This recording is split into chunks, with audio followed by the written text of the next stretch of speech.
Hello viewers, I hope आप सब ठीक होंगे। व्यूअर्स, आज का हमारा टॉपिक है पॉइजन डिस्ट्रीब्यूशन। इससे पहले हम लोग बाइनोमियल डिस्ट्रीब्यूशन के बारे में देख चुके हैं और इसके पहले हम लोगों ने हाइपरजोमेट्रिक डिस्ट्रीब्यूशन को डिस्कस किया था। अब हमारे पास जो नया टॉपिक है वो हमारे पास है पॉइजन डिस्ट्रीब्यूशन।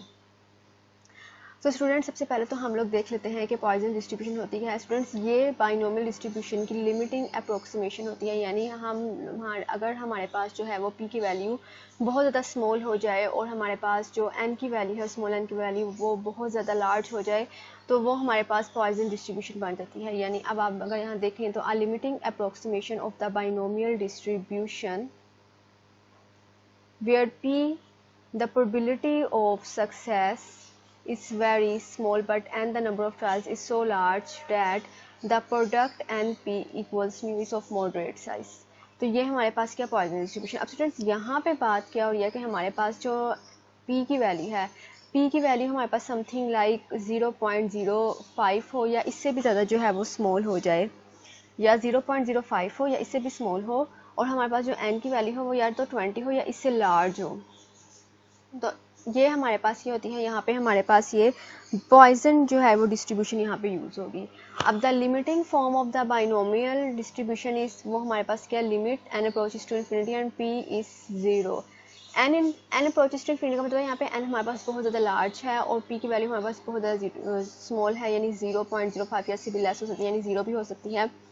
और यहाँ पे ये बाइनोमियल के जो है हमारे पास पैरामीटर्स लिखे हैं, लेकिन हमारे पास क्योंकि ये हमारे पास बाइनोमियल डिस्ट्रीब्यूशन की लिमिटिंग अप्रोक्सीमेशन है, इसलिए हम लोगों ने यहाँ पे लिखा है। वैसे अगर मैं इसके यहाँ पर फॉर्मूला लिखी तो मैं यहाँ पर लिख लेती हूँ कि हमारे पास पॉइजन डिस्ट्रीब्यूशन थी x, और मेरे पास इसका एक ही पैरामीटर होता है म्यू, तो वो मैंने यहाँ पे लिख दिया equals mu x e minus mu over x factorial. बस जो बुक्स हैं उसमें यहाँ पे लैम्डा यूज़ हुआ है, यानी म्यू को आप लैम्डा भी कह सकते हैं, और भी किसी वेरिएबल से उसको यूज़ किया गया है, उसको डिनोट किया गया है, लेकिन यहाँ पे मैंने म्यू जो है वो यूज़ किया है। Mu x E raise to be minus mu over x factorial, ये हमारे पास पॉइजन डिस्ट्रीब्यूशन का फॉर्मूला होता है। और एक्स की जो रेंज मैंने लिखी है वो 0 से इन्फिनिटी होती है हमारे पास। और स्टूडेंट्स, यहाँ पे मैं कोमा लगाना भूल गई हूँ, तो यहाँ पे कोमा आ जाएगा। तो 0 1 2 एंड सो ऑन इन्फिनिटी, यानी इन्फिनिटी तक जो है वो इसकी रेंज होती है, ये आपको याद रखना है। इसके बाद मैंने यहाँ पे लिखा हुआ है it has only one parameter mu, यानी इसका सिर्फ एक ही पैरामीटर होता है वो म्यू, जो कि आपको याद रखना है। बाज़ लोग इसको लैम्डा से डिनोट करते हैं, बाज़ किसी और वेरिएबल से यूज़ करते हैं, मैंने यहाँ पे म्यू से यूज़ किया, तो इस वजह से मैंने आपको बता दिया कि लैम्डा और म्यू सब एक ही बात है, इसका एक ही पैरामीटर होता है, वो है म्यू। अब फ्रेंड्स, हम इसकी एक एग्जांपल देख लेते हैं, जहाँ पे हमें एग्जांपल दी हुई है if x is a Poisson random variable with parameter mu equals to find the probabilities for x equal 0 1 2 3 और मोर। अब सबसे पहले स्टूडेंट्स मैं क्या करती हूँ कि सबसे पहले तो मैं अपना जो है वो गिवन डाटा लिख लेती हूँ। तो सबसे पहले तो मुझे यहाँ पे क्या वैल्यू दे दी गई है, मुझे इसका एक ही पैरामीटर है जिसकी वैल्यू जो है वो दे दी गई है, वो मेरे पास है म्यू इक्वल्स टू। अब यहाँ पर स्टूडेंट्स, सबसे पहले तो मैं यहाँ पे पॉइजन का जो है वो डिस्ट्रीब्यूशन का फॉर्मूला लिख लूँगी।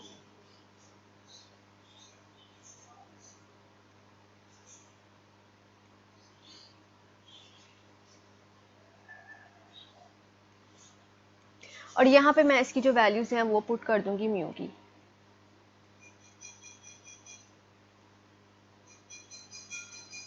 और बीच में डॉट का लगाने का मतलब है कि ये आपस में मल्टीप्लाई हो रहा है। अब स्टूडेंट्स, हम लोग अपने जो है x की वैल्यूज फाइंड आउट कर लेंगे। उन्होंने कहा है find the probabilities for x equal 0 1 2 3 और मोर। अब मैंने सबसे पहले तो p x इक्वल 0 की जो है वो यहाँ पे प्रोबेबिलिटी को फाइंड आउट करना है, और मेरे पास जो इसकी वैल्यू आ जाएगी वो आ जाएगी e माइनस 2 0 x एंड 0 का फैक्टोरियल।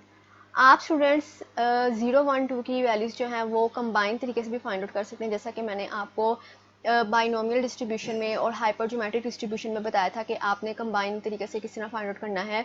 आप उस तरीके से भी फाइंड आउट कर सकते हैं। आपने जस्ट अपना जो फॉर्मूला है उसको कैलकुलेटर के अंदर पुट करना है, एंड देन आफ्टर आपने जस्ट उसी तरह से आपने जो है अपनी 0 से लेकर जहाँ तक भी आपने फाइंड आउट करना, अपनी रेंज लिखनी है और आपके पास आंसर आ जाएंगे। यहाँ पर मैं सेपरेटली ही लिख रही हूँ क्योंकि यहाँ पे जो हमने लास्ट में निकालना है 3 और मोर, तो जिसमें स्टूडेंट्स कहीं कंफ्यूज ना हो जाए, इसलिए मैं इसको सेपरेटली ही फाइंड आउट कर रही हूँ। तो मेरे पास जो x इक्वल 0 की वैल्यू आ रही है वो आ रही है 0.135335।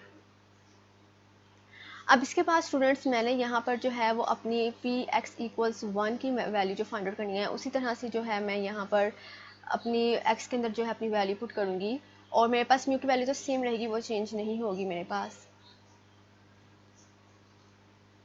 1 है। और जो इसका आंसर है वो इसका आंसर मेरे पास आ रहा है 0.27067। अब मेरे पास जो लास्ट है वो मेरे पास है p इक्वल्स एक्स इक्वल्स 2 और मैं यहाँ पे पुट कर दूंगी e minus 2 raise to the power x over 2 का फैक्टोरियल, एंड देन इसकी वैल्यू जो मेरे पास आ रही है वो आ रही है 0.27067। ओके फ्रेंड्स, नाउ अब मेरे पास लास्ट रह गई है 3 और मोर। अब इसका मतलब हमारे पास क्या है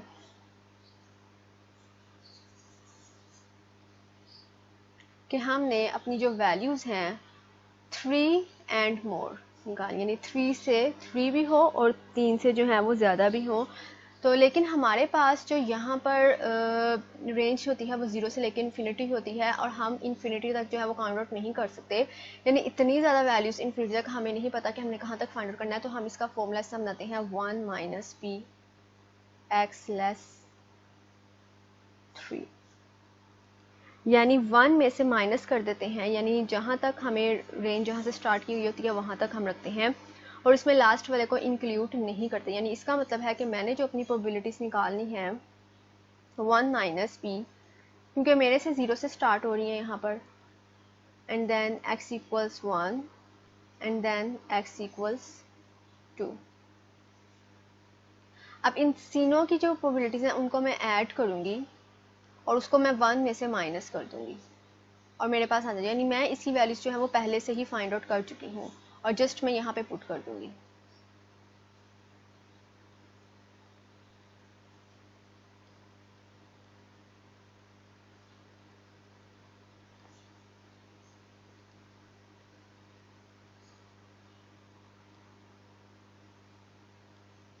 और मेरे पास इस सबको सब्ट्रैक्ट करने के बाद जो आंसर आ जाएगा वो आ जाएगा 0.3533।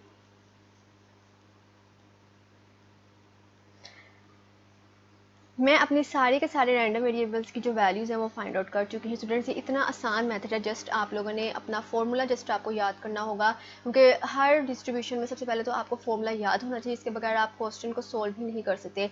इसके बाद आपको उसके पैरामीटर्स और उसकी रेंज के बारे में पता होना चाहिए कि उसकी रेंज क्या है। यहाँ पे मैं लिख देती हूँ कि हमारे पास जो पॉइजन डिस्ट्रीब्यूशन है उसकी जो रेंज होती है वो 0 से इन्फिनिटी तक होती है, ये पहले भी मैं आपको बता चुकी हूँ।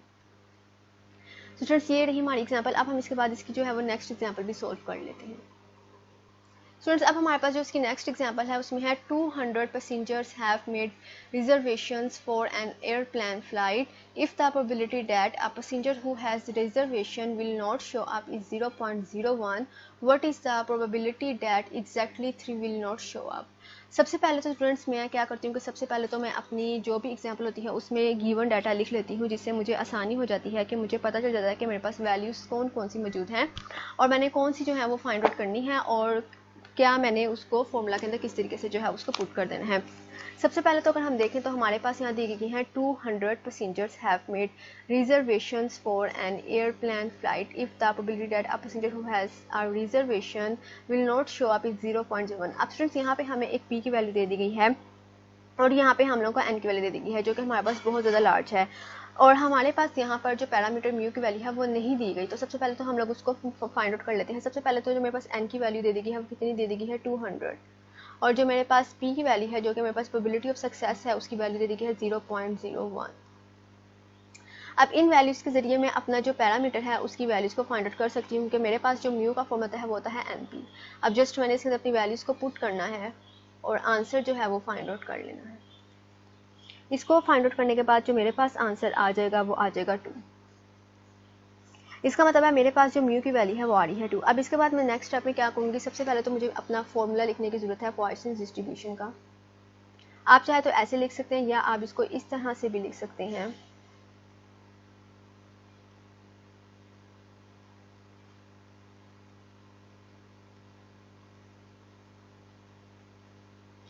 और इसकी रेंज आपको पता है कि 0 से लेकर इन्फिनिटी तक होती है। अब हमने अपना डाटा लिख लिया, हम लोगों ने अपना फॉर्मूला लिख लिया। अब आके आपने क्या करना है कि अब आपने देखना है कि आपने किसकी प्रोबेबिलिटी को फाइंड आउट करना है। What is the probability that exactly 3 will not show up, यानी हमारे पास 3 है वो हमारे पास शो नहीं होगा। हमने उसकी प्रोबेबिलिटी को फाइंड आउट करना है और हमें कह दिया गया एग्जैक्टली। तो अब हमारे पास जो रैंडम वेरिएबल x है वो हमारे पास 3 की वैल्यू आ जाएगी और हम लोगों ने जस्ट यहाँ पे अपनी वैल्यू पुट कर देनी है -2 and the power raise to the power 3 and 3 factorial just, and then just हम लोगों ने इसको अपने कैलकुलेटर के अंदर फॉर्मूला जो है वो पुट करना है सिंपली, और हम लोगों ने इसमें से जो है अपना आंसर फाइंड आउट कर लेना है। वो हमारे पास जाएगा 0.1804। स्टूडेंट्स ये बहुत ही आसान एग्जांपल्स होती हैं पॉजिटिव डिस्ट्रीब्यूशन की, स्टूडेंट्स बहुत ज़्यादा कंफ्यूज हो जाते हैं। अब स्टूडेंट्स आपको इसमें कैसे पता चल रहा होगा, एक बात ये भी है कि आपको कैसे पता चलेगा कि हम लोगों ने यहाँ पर पॉइजन डिस्ट्रीब्यूशन को यूज़ करना है। अगर आप देखें यहाँ पर तो हमारे पास जो n की वैल्यू है वो बहुत ज़्यादा लार्ज है, मीन्स 200। मैंने आपको बताया था कि अगर हमारे पास n की वैल्यू लार्ज होगी और जो हमारे पास प्रोबेबिलिटी ऑफ सक्सेस p की वैल्यू है वो हमारे पास स्मॉल होगी, तो वहाँ पे हम पॉइजन डिस्ट्रीब्यूशन को यूज़ करेंगे। अब यहाँ पर आप देखें हमारे पास 200 जो है पैसेंजर्स हैं, इट मीन्स 20 से ज़्यादा हैं, ये हमारे पास एक रीज़न हो गया। उसके बाद हम लोगों को जो प्रोबेबिलिटी दे दी गई है वो 0.01 है, जो कि हमारे पास 0.05 से लेस है, मीन्स 0.05 से लेस है, यानी यहाँ पे हम इसको इस तरह से लिख सकते हैं, सॉरी क्योंकि मैं उसको वहाँ पे, यानी 0.01 जो है वो हमारे पास लेस है 0.05 से। तो हमने कहा था कि 0.05 होगी प्रोबेबिलिटी या उससे लेस होगी, तो वहाँ पे हम पॉइजन डिस्ट्रीब्यूशन को यूज़ करेंगे। तो ये दोनों कंडीशंस जो थी वो फुलफिल हो रही थी, इट मीन्स हम लोगों को यहाँ पे पॉइजन डिस्ट्रीब्यूशन लगाना था, वो मैं लगा दिया। तो इसी तरह से हम लोग अपनी जो है बाकी एग्जाम्पल्स भी देख लेते हैं, इससे आपको ज़्यादा अच्छा आइडिया हो जाएगा। So अब हमारे पास नेक्स्ट एग्जाम्पल है, the probability that a man aged 50 years will die within a year is 0.01125. What is the probability that of 12 such men at least 11 will reach their 51st birthday? अब students यहाँ पर हमारे पास क्या दे दिया है, सबसे पहले तो हम लोगों को अपना जो है वो डाटा लिख लेना चाहिए।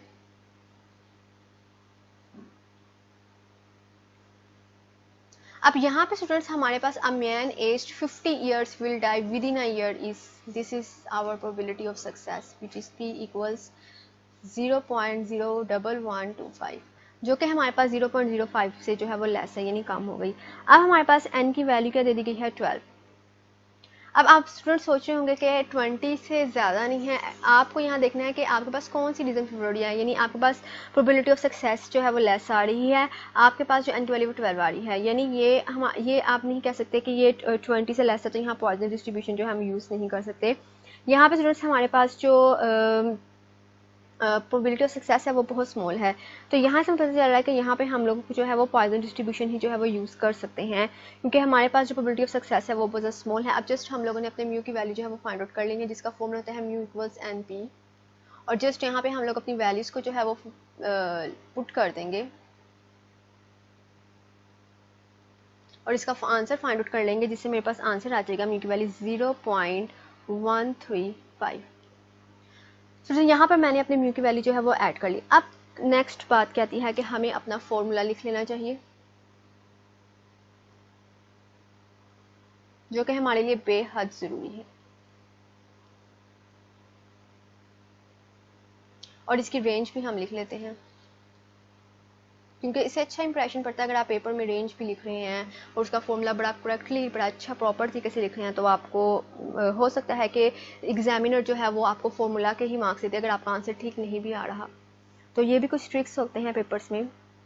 ओके, नेक्स्ट अब हम लोग जस्ट अपनी जो है वैल्यूज़ को पुट कर लेते हैं, म्यू की वैल्यू को इसके अंदर पुट कर लेते हैं, और उसके बाद देखते हैं कि हमने किसकी जो है वो प्रोबेबिलिटी को फाइंड आउट करना है। म्यू की वैल्यू आ रही है 0.135।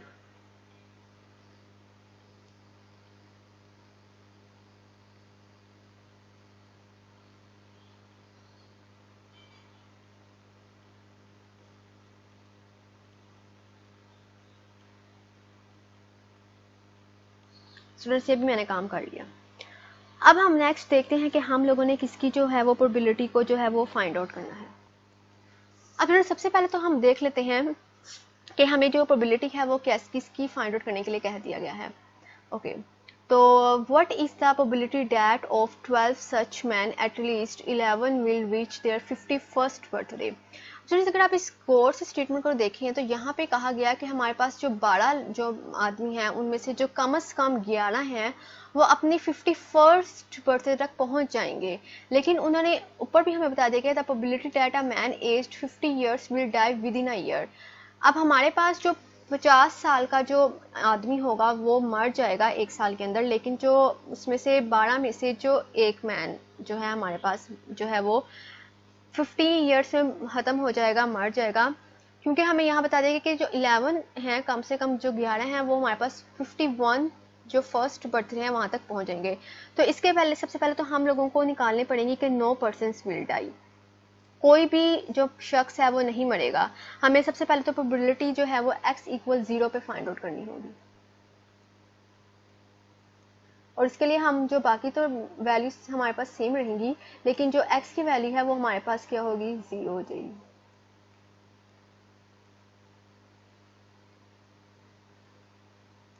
और इसकी हमारे पास जो प्रोबेबिलिटी निकल रही है वो हमारे पास आंसर आ रहा है 0.8737। ठीक है, अब हमारे पास सबसे पहले तो हमने निकाले कि 12 पर्सन जो हैं 12 पर्सन जो है वो सर्वाइव करेंगे, यानी नो पर्सन विल डाई, कोई पर्सन जो है वो नहीं मरेगा। अब हम लोगों ने निकालना है, क्योंकि हमारे पास है at least 11 will reach their 51st birthday, यानी जो 11 हैं उन 12 में से 11 जो हैं वो अपनी 51st बर्थडे को पहुंच जाएंगे, लेकिन उसमें से जो एक है वो डाई हो जाएगा। यानी अब हम लोगों ने प्रोबेबिलिटी निकाली है x = 1 के ऊपर।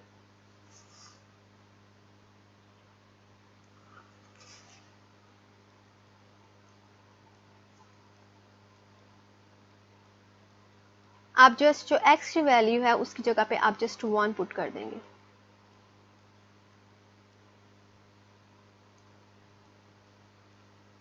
और इससे आपके पास जो आंसर आ जाएगा वो आ जाएगा 0.1179। सो स्टूडेंट्स, हमने प्रोबेबिलिटी ऑफ 0 निकाली जब हमारे पास कोई पर्सन नहीं मरेगा, और हमने प्रोबेबिलिटी ऑफ 1 भी निकाली, x = 1 भी निकाली, जिसपे हमारे पास सिर्फ एक पर्सन मरेगा 12 में से। अब हम लोगों ने निकाली है at least 11 will reach their 51st birthday. उसके लिए हम लोग क्या करेंगे कि हम लोग इन दोनों प्रोबेबिलिटीज़ को ऐड कर लेंगे, यानी x = 0 को और x = 1 को जो है हम लोग ऐड कर लेंगे। Hence,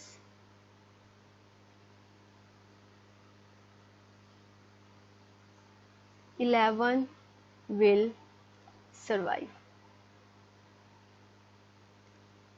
उसके लिए आप क्या करेंगे, x = 0 को ऐड कर लेंगे x = 1 के साथ, और आपके पास जो इसका आंसर आ जाएगा वो आ जाएगा 0.9916। स्टूडेंट, ये थी सारी एग्जाम्पल जो कि मैंने आपको सोल्व करके बता दी है, और ये थोड़ी सी ट्रिकी थी, लेकिन मैंने आपको कोशिश की है कि आपको अच्छे से समझा पाऊँ।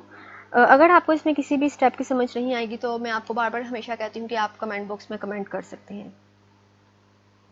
अब हमारे पास जो नेक्स्ट एग्जांपल है, suppose that x has a Poisson distribution if px = 1 = 0.3 and px = 2 = 0.2, calculate px = 0 and px = 3।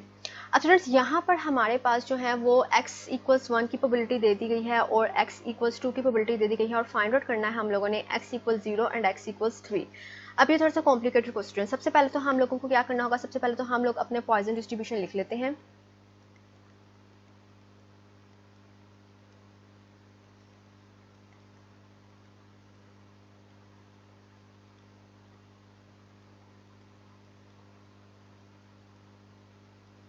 अब स्टूडेंट्स, यहाँ पर हमारे पास जो है वो p = 1 की जो है वो हमें प्रोबेबिलिटी दे दी गई है। अब उसके लिए हम लोगों को क्या करना होगा कि हम लोगों को अपनी जो x की वैल्यू है वो इसके अंदर पुट करनी है, और हमारे पास म्यू की वैल्यू जो है वो मौजूद नहीं है, और उसकी वैल्यू हमें दे दी गई है 0.3। इसी तरह से इसको हम इक्वेशन नंबर 1 का नाम दे देते हैं। अब जो हमारे पास नेक्स्ट है वो हमारे पास क्या होगी, e - mu square over 2 factorial, जिसकी प्रोबेबिलिटी है हमारे पास 0.2। इसको हम इक्वेशन नंबर 1 का नाम दे देते हैं। अब इसके बाद स्टूडेंट्स आपने क्या करना है कि आपने जो सेकंड इक्वेशन को फर्स्ट इक्वेशन के साथ जो है वो डिवाइड कर देना है। डिवाइड इक्वेशन 2 बाय इक्वेशन 1, जिससे आपके पास क्या होगा कि अब आपके पास आ जाएगा सेकेंड इक्वेशन को फर्स्ट इक्वेशन के साथ डिवाइड करेंगे, तो डिवाइड करने से ये वाली वैल्यूज जो हैं वो आपस में इंटरचेंज हो जाएंगी, जिससे हमारे पास आ जाएगा 1 factorial, sorry it's factorial divided by e raise to the power minus mu 1, और यहाँ पे हमारे पास आ जाएगा 0.2 डिवाइडेड बाय 0.3। अब यहाँ पर हमारे पास जो है एक म्यू की जो वैल्यू है वो एक म्यू के साथ कट जाएगी, और हमारे पास जो e माइनस म्यू है उसकी वैल्यू जो है वो भी हमारे पास कट जाएगी। और इसके अलावा अगर हम लोग अपने फैक्टोरियल्स को खोल लेते हैं तो हमारे पास ओनली 2 जो है यहाँ पे रह जाएगा। तो इसका मतलब है जो हमारे पास आंसर आ जाएगा, मैं यहाँ पे सोल्व कर रही हूँ, हमारे पास जो यहाँ पे आंसर आ जाएगा वो आ जाएगा म्यू ओवर 2 इक्वल्स 0.2 ओवर 0.1। अब हम लोगों ने यहाँ से म्यू की वैल्यू को फाइंड आउट करने के लिए क्या करेंगे, ये 2 यहाँ पे डिवाइड हो रहा है, वहाँ जाके क्या हो जाएगा मल्टीप्लाई। सिंपल कैलकुलेशंस हैं, जस्ट आपने इसको मल्टीप्लाई करना है और जिससे आपके पास म्यू की वैल्यू आ जाएगी वो आ जाएगी आपके पास 1.33। ये हमारे पास यहाँ पर वैल्यू आ गई है। अब आपने नेक्स्ट क्या करना है, हमारे पास अब म्यू की वैल्यू आएगी, जस्ट हम लोगों ने P x equal 0 find out करना है, पी इक्वल 3 निकालना है। आपको पता है जब हमारे पास पॉइजन डिस्ट्रीब्यूशन है तो उसमें से हमारे पास सिर्फ एक ही पैरामीटर होता है म्यू, और अगर हमारे पास उसकी वैल्यू मुझे तो हम लोग इजीली अपनी जो रैंडम वेरिएबल्स की जो वैल्यूज है इजीली फाइंड आउट कर सकते हैं। अब नेक्स्ट आप लोगों ने क्या करना है कि अपनी पी इक्वल्स एक्स इक्वल 0 की वैल्यू निकालनी है और उसके अंदर जस्ट पुट करना है। म्यू की वैल्यू आपके पास आ गई है -1.33, क्योंकि हमारे पास e raise to the power minus mu होता है तो यहाँ पे मैंने इसे माइनस लगाया है, एंड देन 1.33 0 ओवर 0 का फैक्टोरियल, एंड देन जस्ट आपने इसको कैलकुलेट करना और आपके पास आंसर आ जाएगा 0.1037। उसके बाद नेक्स्ट हमारे पास जो है वो हम लोगों ने निकाली है पी एक्स इक्वल्स 3 की वैल्यू। जस्ट सिमिलरली आपने म्यू की वैल्यू आपके पास मौजूद है, एक्स की जगह पे आपने जस्ट उसकी वैल्यू पुट करनी है, तो हमारे पास जाएगा e raise to the power minus 1.33 and 1.33 and हमारे पास जो x की वैल्यू है वो आ रही है 3 एंड 3 फैक्टोरियल जस्ट आप लोगों ने इसको सोल्व करना है और आपके पास इसका आंसर आ जाएगा।